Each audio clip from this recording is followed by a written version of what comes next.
Hello and welcome to another video. Before I get into the topic of today's video, which will have been alluded to by the title, I just want to kind of say what I'm doing here on the screen. So this is just basically like my biggest, messiest sketchbook, because I'm going to do some big, messy sketching. And that's just because I was feeling kind of art blocked. I hadn't made anything all day.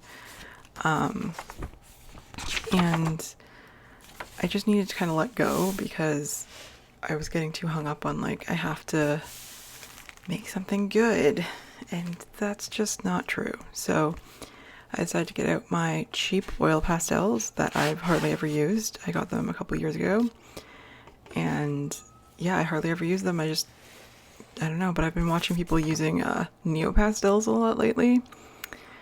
And man, do I want some, but I've got these, so I'm going to try these. And then I have this little like Birds of North America flashcard set. And so I'm just going to like pick out a few that I feel like sketching today, really loose and messy.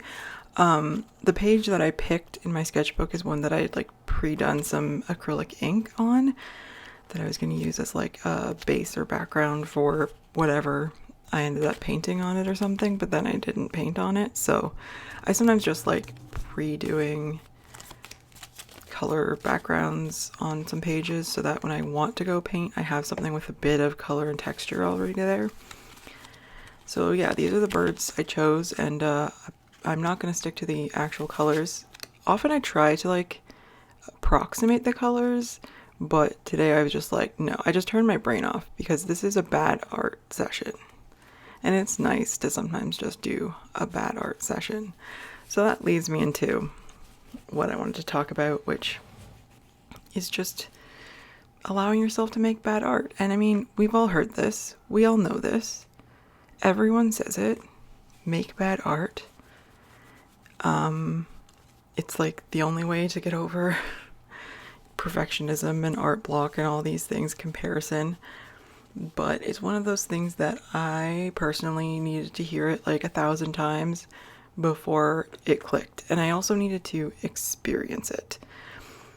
And now I think it was only like within the last month or so that it really like clicked for me, because I was doing these portrait sketches using highlighter and pen, because I'd seen people doing that and I thought it would be a good way to loosen up.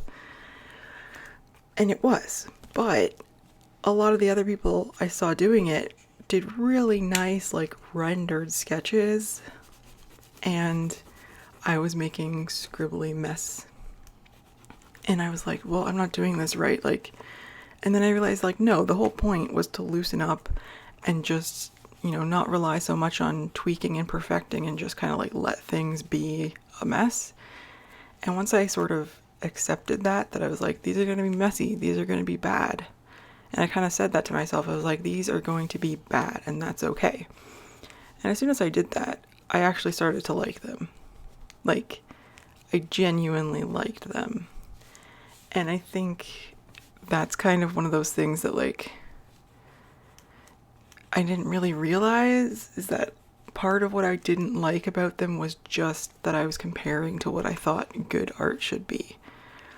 And so now I kind of see it like when I make bad art or make art that I think is bad, because it's all subjective, right? And so when I say make bad art, I mean, somebody's gonna think it's great, probably. I mean, even if no one does, it's like, it's still all subjective. But what I'm talking about is making art that you think is bad, at least in the moment that you're making it. And I think that's fine to like think that at the time, and it's fine if you never actually do like it. Like, it's still valuable to spend that time working on it because it's fun. And really, like, at the end of the day, art should be fun. Yes, there are people who need to make art for work, they need to do client work, and it has to be of a certain standard.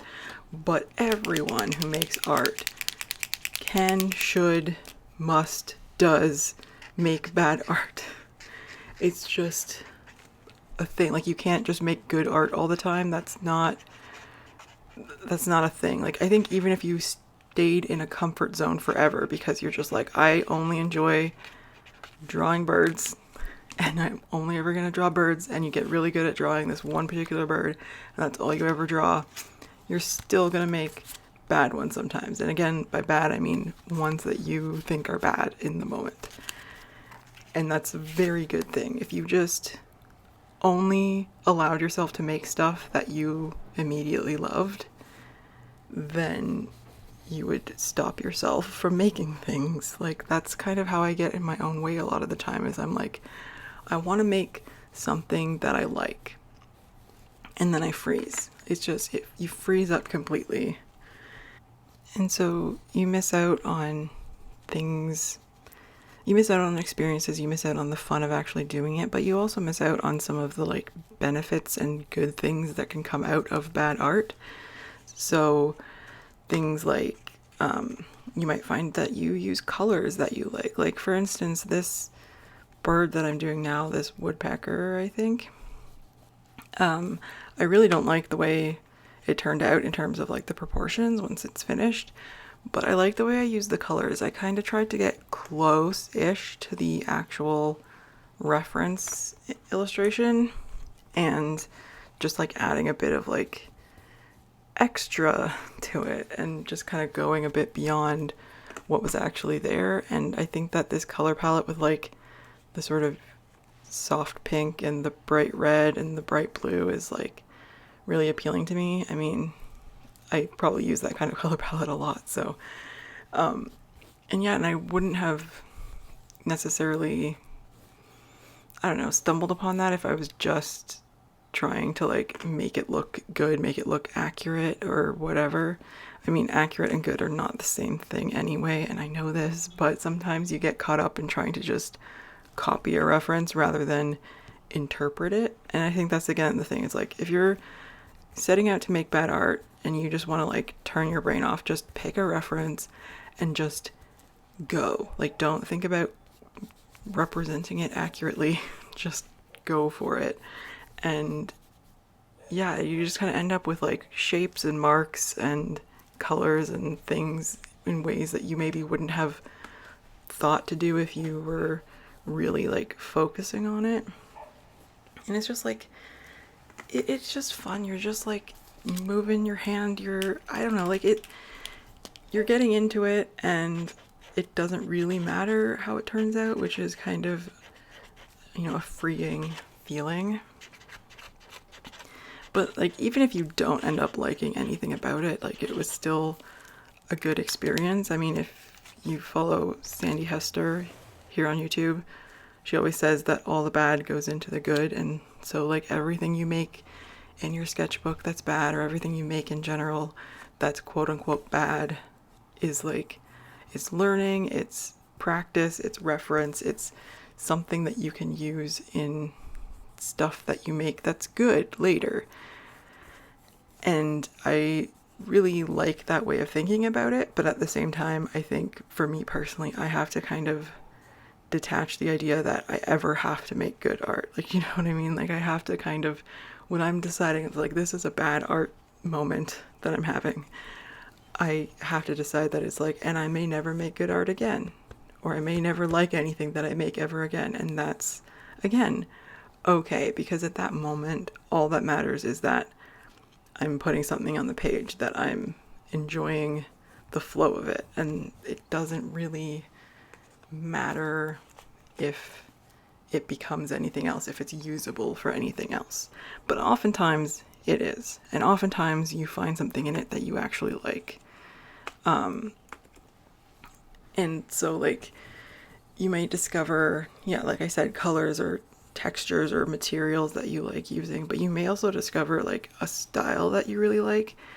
And I can't remember where I heard this, but somebody, I really wish I could attribute this properly, but somebody was saying something about how your style, your art style, is basically the mistakes that you keep making, kind of thing. Like, what makes your style different from someone else's, or different from just a photograph, is because you do things imperfectly, you do things in a specific way that maybe isn't quote unquote correct, but that ends up being your stylistic choice. And so, like, I can't tell you how many times I've done something that was a mistake. That was something that I didn't mean to do, that I thought was bad.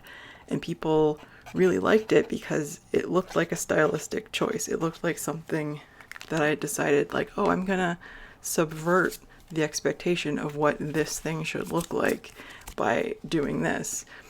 And so it's like, if they don't know, you don't have to tell them, right? You can just be a genius who thinks outside the box.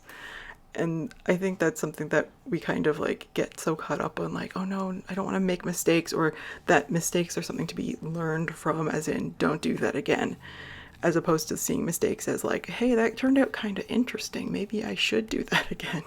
Or I keep doing it this way, I keep drawing noses this way, why do I keep drawing noses this way? It doesn't look accurate, but maybe it looks interesting. And that's the thing about a lot of bad art, is it may not be, you know, the best color palette, it may not be the most compositionally appealing or whatever, but there's probably something interesting about it, even if what's interesting about it is how it just throws norms out the window, you know? And that can be so good sometimes. So I think just like letting go of expectation, letting go of comparison, because so often I think what stops me from making art or from sharing art is that in my mind I'm comparing it to what I think good art should look like, what I think a good artist would make. And I'm using good in quotation marks, as in somebody who I think as being good, flawless, everything they do is perfect to me, even though they often are like, oh, I hate this. Like, so often you'll hear people saying like, oh, I really don't like how this one turned out, and it's like my favorite one that they're showing. So it really is just so subjective. But if I'm comparing in my mind to what I think good art looks like, what I think good artists make, then I'm never going to be satisfied with what I make, because I'm always thinking about someone else's art, or this ideal art that I wish I made, and it's not the art that I actually make.